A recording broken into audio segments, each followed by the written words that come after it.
The Calloway family Christmas dinner had a seating order and everyone knew it.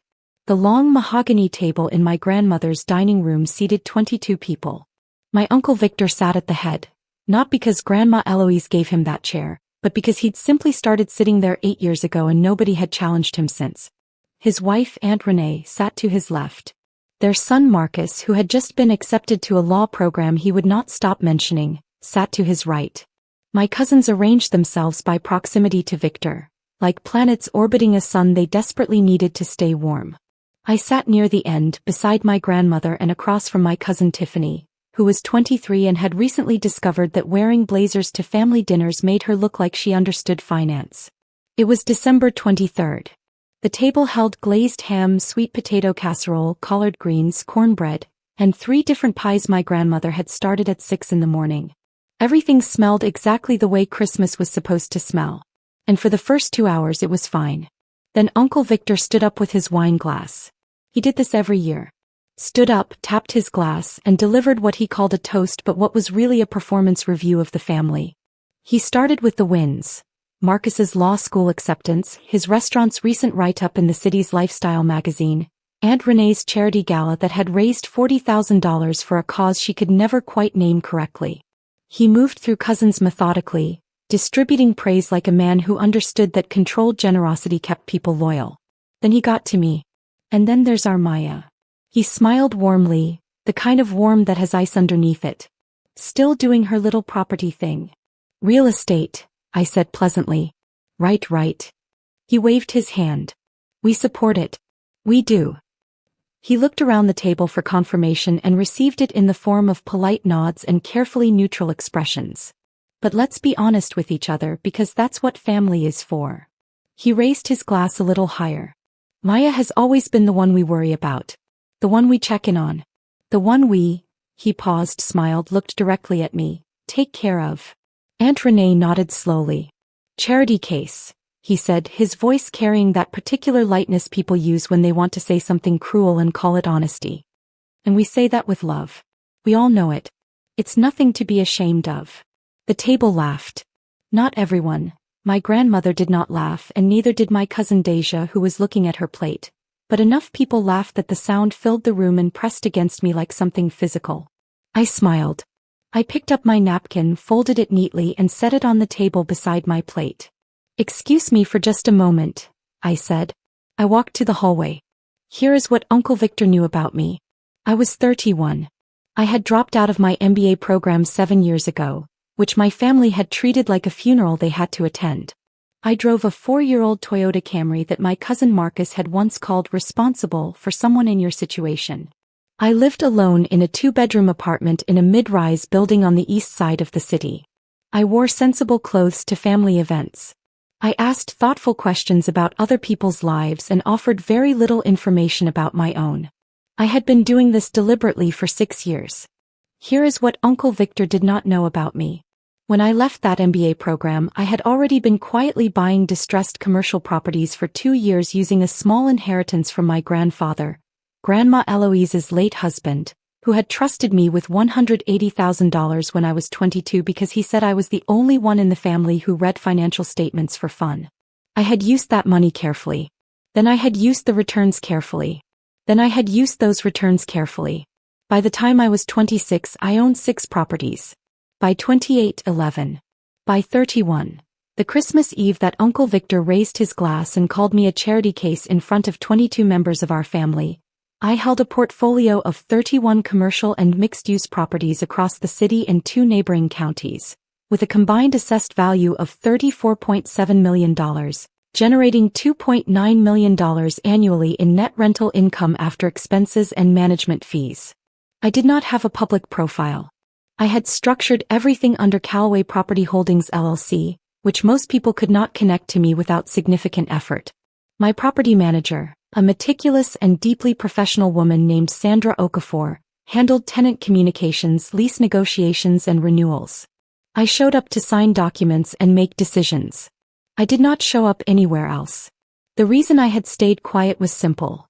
I had watched what happened to money when family found out about it.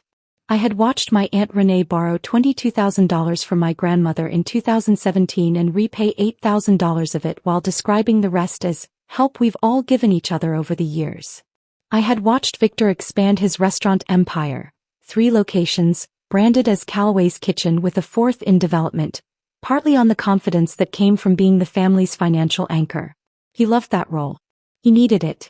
And I had, without planning it this way, bought the building where his original location had operated for 11 years. 440 Meridian Street.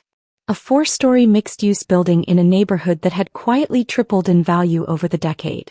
I had purchased it 4 years ago from an estate sale, paying $2.1 million for a building that had since appreciated to a current market valuation of $4.8 million. Victor's restaurant occupied the entire ground floor, 4,200 square feet, under a lease that had been grandfathered through 2 ownership transitions and had not been renegotiated at market rate since 2016. He was paying $11,400 a month. Market rate for that space in that neighborhood today was $28,500 a month. I had never raised his rent. I had never introduced myself as his new landlord. When the lease came up for renewal 18 months ago, Sandra had handled it as she handled everything, efficiently and without drama, extending it month to month while the paperwork was under review. Victor had no idea who owned the building. His checks went to a property management account. His communications went to Sandra. The lease extension paperwork had been sitting in a pending folder for 6 weeks. In the hallway I opened my phone. I typed, Sandra, 440 Meridian. Do not renew. Let the current term expire as scheduled. No extension, no new offer. Standard non-renewal notice per the lease terms. I sent it. Then I walked back to the table, sat down and asked my grandmother if she needed anything else from the kitchen. Sandra's non-renewal notice went out the following business day, December 26th, addressed to Calloway's Kitchen LLC at the registered contact for the lease. The notice was courteous, professional and clear. The landlord had elected not to renew the current tenancy. The existing month-to-month arrangement would terminate in 60 days, per the lease agreement's standard terms. All parties were encouraged to make arrangements accordingly. Victor's business partner was a man named Gerald Hutchins, who handled the operational and administrative side of the restaurant group while Victor handled the brand and the rooms. Gerald was the one who received the notice. Gerald was the one who read it 3 times before calling Victor. I know this because Tiffany told me in a text message she sent me on December 27th that read, "Girl, did you hear? Uncle V's restaurant on Meridian got some kind of eviction notice or something. Gerald has been calling him all morning. Christmas dinner drama continues l." I replied, "That's stressful. Hope it works out." Then I put my phone down and went back to the property analysis I'd been reviewing for a potential acquisition in the warehouse district. My mother had died when I was 9. Breast cancer, fast and thorough, leaving behind my father, my younger brother Kendall, and a grief that reshaped everything about how our side of the family was treated from that point forward. Victor was my mother's older brother. After she died, he had appointed himself a kind of authority over us, checking in on my father with the energy of someone monitoring a situation rather than supporting a person, commenting on our house, our clothes, our choices, with the calm certainty of a man who believed his involvement was a gift we should be grateful for. My father was a quiet man, a civil engineer who worked hard and loved us completely and had no talent for the particular social combat that Victor preferred. He absorbed Victor's commentary for years. When I was in high school, Victor had told my father at a family barbecue, loudly enough for 6 people to hear, that Kendall had more raw potential than I did and maybe my father should focus his energy accordingly. My father had said nothing. I had said nothing. I had gone home and opened the financial literacy book a teacher had given me and read it cover to cover for the 3rd time. I didn't become successful to prove Victor wrong. That's the version of the story that sounds better, so I want to be precise. I became successful because I was good at it, because my grandfather believed in me, and because I found that the quiet accumulation of real assets was more satisfying than any argument I could have won at a dinner table. But I would be lying if I said Victor's voice wasn't somewhere in the background during every 5 a.m. morning I spent reviewing acquisition reports. I would be lying if I said I hadn't thought about 440 Meridian every single time I sat at his restaurant's best table, invited by family, treated like a guest while secretly being the reason the lights stayed on. I had not planned the Christmas dinner moment. He had done that himself. The first 2 weeks of January were quiet on my end and I would later learn, extraordinarily loud on Victor's. Gerald had immediately begun looking for comparable spaces in the neighborhood. He found none at a price that worked. The ground floor of 440 Meridian had become the operational and reputational heart of the original Calloway's kitchen location. The one that had been featured in the magazine, the one Victor brought investors to, the one he referenced in every pitch for the fourth location. Relocating wasn't just logistically complicated. It was symbolically catastrophic. Gerald called the property management number 4 times in the first week. Sandra responded to each call professionally and consistently. The landlord's decision was final, the non-renewal notice stood, and any questions about the process should be directed to the contact information provided in the notice. On January 14th, I received a text from my cousin Marcus. "Hey Maya, random question. You wouldn't happen to know anything about commercial real estate stuff, would you? Dad has a situation with his restaurant space and I thought maybe you'd have contacts or something." I replied, "I know a little bit. What's going on?" He explained the situation in careful, minimal detail, clearly coached to share only what was necessary. The lease on the Meridian location wasn't being renewed. The landlord, some LLC, wasn't negotiating. They needed to either find the decision maker or find new space, and neither was going well. "Who's the landlord LLC?" I asked. He sent me the name. I stared at it on my screen for a moment. "Calloway Property Holdings LLC. "I'll see if I can find anything out," I replied. On January 22nd, Victor called me directly. This was notable because Victor had not called me directly, not for any personal reason, not to check on me, not for anything, in 4 years. His communication with me happened at family events or through my grandmother, or occasionally through Aunt Renee, with the particular warmth of a woman delivering a message she found beneath her. "Why, His voice was different. Not soft exactly, but careful in a way it had never been with me. "I'm calling because Marcus said you might have some connections in commercial real estate." "I know some people," I said. "We have a situation with the Meridian location." He explained it efficiently. The non-renewal, the timeline, the fact that they'd been unable to reach the actual decision-maker through the management company. "We have about 45 days left. I need to get in front of whoever owns that building." "What would you say to them?" I asked. Pause. "I'd ask for a renewal. Offer a longer term. We've been in that space for 11 years, Maya. We've been good tenants. What kind of renewal terms are you thinking?" He mentioned a number. It was closer to market rate than his current arrangement. He'd clearly done some research, but still roughly $6,000 a month below what the space would command on the open market. I was quiet for a moment. "I'll reach out to my contact," I said. "I can't make any promises." "I appreciate it," he said. And then, because he was Victor and he could not entirely help himself even in a moment of need, "I know real estate isn't exactly your main thing, but every little bit helps." "Right," I said. "I'll be in touch." I asked Sandra to schedule a meeting for January 28th.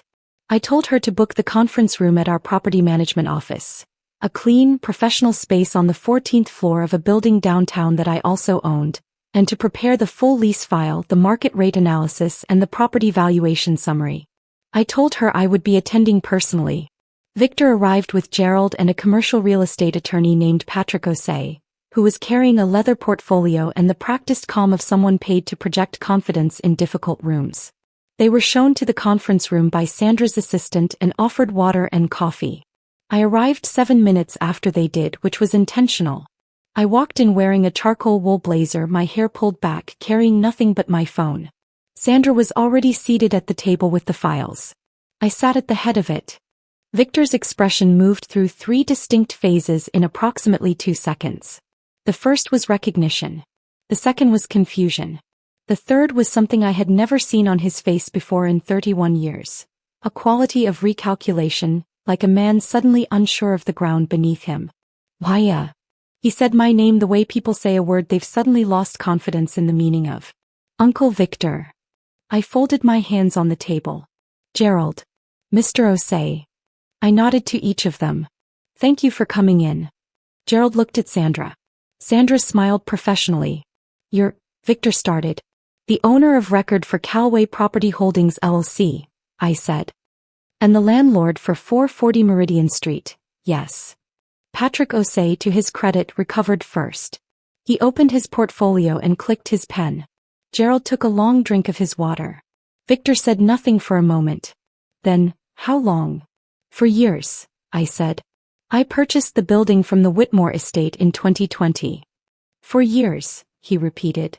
He looked at the table. Then he looked up at me. And you never said anything. You never asked, I said. And to be fair, you've always been very clear about your assessment of my professional capabilities, so I understand why it wouldn't have occurred to you to ask. He had the decency to absorb that without deflecting it. Gerald leaned forward. Miss Calloway, we're very interested in discussing a renewal. We've been in that space 11 years. We've made significant improvements to the interior at our own expense. I have the records, I said. Sandra slid a folder across the table. I also have the current market rate analysis for the neighborhood, the building's updated valuation, and a summary of what comparable ground floor commercial spaces in that corridor are currently leasing for. Another folder. I want this to be a transparent conversation. Patrick Osei reviewed the market rate sheet. He kept his expression neutral, but I saw his pen slow on the page. The current rate, I said, is $11,400 a month. You've been in that space for 11 years at essentially the same rate, which I want to acknowledge. The previous owners didn't adjust for market appreciation, and neither did I for 4 years. The current market rate for that space is $28,500 a month. The silence in the room had weight to it. That's nearly a $17,000 increase, Gerald said. That's correct. Victor was looking at me. Not with the warmth he performed at dinner tables, and not with the contempt I was accustomed to receiving from him. He was looking at me the way a person looks at someone they are seeing clearly for the first time and trying to figure out how long they've been missing it. I'm not here to extract maximum value from this situation, I said. I'm here because you asked for a meeting, and I thought you deserved to have it with the actual decision maker rather than leaving you to chase someone you'd never find. I paused. I'm prepared to offer a renewal. 5-year term. $19,800 a month, which is below market, and I want that noted. In exchange, I want first right of refusal on any sale of Calloway's Kitchen LLC assets related to the Meridian location, a personal guarantee from you on the lease rather than just the LLC, and I want the interior improvement records formally documented and credited to the property file. Patrick Osei was writing quickly now. Why would you offer below market? Gerald asked. He wasn't suspicious, he was genuinely trying to understand. Because it's been 11 years, I said. And because I'm not interested in destroying something that works. I'm interested in terms that reflect where we actually are. Victor was still quiet. I looked at him. You have until February 7th to accept or decline. If you decline, the non-renewal stands and we'll list the space at market rate. We already have 2 inquiries. I slid a final sheet across the table, our broker's preliminary interest summary. I had not solicited those inquiries specifically for this meeting. They had come in organically when word got out that the space might be available. Victor looked at the sheet. Then he looked at me. The charity case, he said. Quietly and without the glass raised. The landlord, I said. But close enough. Victor signed the renewal on February 6th, 1 day before the deadline. 5-year term, $19,800 a month, personal guarantee included. Patrick Osei had pushed back on 2 clauses and I had held on both. Sandra processed the paperwork with her usual precision. The first check arrived on March 1st. The family found out in pieces, the way families always find things out, through peripheral conversations, overheard phone calls, Tiffany's inability to keep information to herself for longer than 48 hours. By mid-February, the general shape of the story had circulated. Maya owned Victor's building. Maya had been Victor's landlord for 4 years. Maya had more money than any of them had imagined in a direction they hadn't thought to look. My grandmother called me on a Thursday evening. I knew your grandfather picked right, she said, which was the most she said about it and the most that needed to be said. My father called me on a Friday morning and cried for about 45 seconds and then composed himself and asked if I wanted to come over for dinner that weekend, and I said yes. Marcus texted me. I owe you an apology, and also can we talk about real estate investing sometime? I replied, dinner sometime. My treat. Victor did not call. He did not text. He did not address what had happened at the Christmas table, or the 4 years of proximity to something he hadn't bothered to look at, or the glass he had raised in a room full of his family and the word he had wrapped in warmth and pointed at me. I didn't require that call. I want to be honest about that because it matters. I had not sent Sandra's text to force an apology. I had sent it because a man had called me a charity case and I was the reason his business still had a home, and I thought that deserved to be true whether he ever knew it or not. His knowing had turned out to be a side effect rather than a goal. In March, I attended the family Easter gathering at Grandma Eloise's house. I arrived with a sweet potato pie and a bottle of wine my grandmother liked. I sat near the end of the table as I usually did. Victor sat at the head as he always did. He did not make a toast. When dinner was served, he passed the bread basket to me first. It was a small thing. He didn't say anything when he did it. He just picked up the basket and held it in my direction before serving anyone else, and there was something in the gesture. Not apology exactly and not acknowledgement in any form that named what had happened, but something that I received quietly and set down inside me without ceremony. I took a roll. Thanked him. We ate dinner. By the spring of that year, I had expanded Calloway property holdings to 34 properties. The portfolio had crossed the $37 million mark in assessed value. Net income for the prior fiscal year had been $3.1 million. I had also begun work on a community development partnership with the city, a mixed-income housing project on a parcel I owned in the East Corridor, designed in consultation with neighborhood associations and structured to generate both financial return and genuine community benefit. The city liaison who managed our initial meetings was a young woman named Destiny who reminded me of myself at 24, and I had started making introductory calls on her behalf to people I knew in urban planning and development finance. I did not announce any of this at family dinners. I did begin slowly and selectively letting people in. My cousin Deja, the one who hadn't laughed that Christmas, turned out to be finishing a degree in urban planning, and I invited her to shadow me on 3 property walkthroughs in February. By April she had asked if she could work for me part-time while finishing her program and I had said yes. My brother Kendall, who had been working in project management for a mid-size construction company, started sending me questions about development timelines and contractor vetting. We had 3 long phone calls in March that turned into a conversation about whether there was a role for him in the community development project that made sense for both of us. There was. The family I had chosen to build quietly was beginning to include some of the family I had been born into. Not all of them and not without discernment, but some. The ones who had always sat near the end of the table with me. The ones who hadn't laughed. Uncle Victor's restaurant at 440 Meridian continued to do strong business through the spring. The new lease reflected the actual value of the space and everyone knew it, and the arrangement worked cleanly in the way that honest arrangements tend to work. On a Tuesday afternoon in late April, I drove past the building on my way to a site visit. The restaurant's sign was lit. Through the window I could see the lunch crowd, tables full, the room warm with the particular energy of a busy dining room in the middle of a good service. I slowed down for a moment. Looked at the sign. Calloway's Kitchen. My name on his building.